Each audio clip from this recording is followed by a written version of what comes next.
అబ్బబ్బా! ఆగండి. అలా స్క్రోల్ ఎందుకు చేస్తారు? చూడొచ్చు గదా! మొత్తం వీడియో ఒకసారి. నేను ఒక వీడియో పెట్టాను. నేను కురివి వెళ్ళాను అనేసి. వెళ్ళినప్పుడు చాలా హ్యాపీగా వెళ్ళాము. పిల్లలు ఎంజాయ్ చేస్తున్నారని చెప్పాను కదండీ!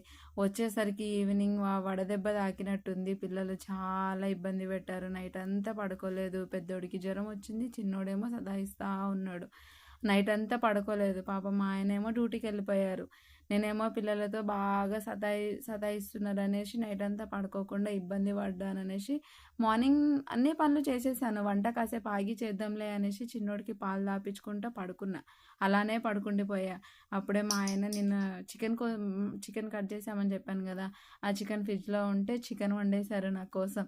తర్వాత అన్నం వండేసిన తర్వాత లేపి కొంచెం తినేసి పడుకో అని చెప్పారు. ఇంత క్యూట్ హస్బెండ్ అందరికీ ఉండాలి. హలో! హలో!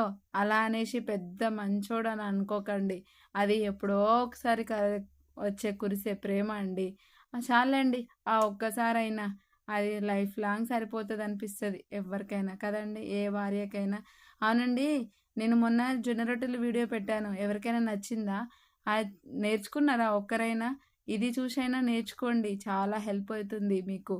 మన జొన్న రొట్టెలు చాలా మంచిదండి హెల్త్‌కి. అవునండి. మీ హస్బెండ్స్ కూడా మీకిలా హెల్ప్ చేస్తారా ఎప్పుడైనా?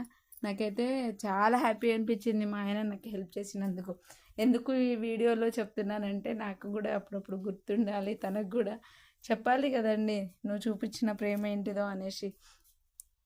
చికెన్ కర్రీ విత్ జొన్న రొట్టెలు కాంబినేషన్ ఏమన్నా ఉంటుందా? ఒక్కసారి ట్రై చేసి తినండి. తిన్న తర్వాత మీరే చెప్తారు వావ్ అనేసి. లైక్, షేర్, సబ్స్క్రైబ్ చేయొచ్చు కదండీ. ఓకే.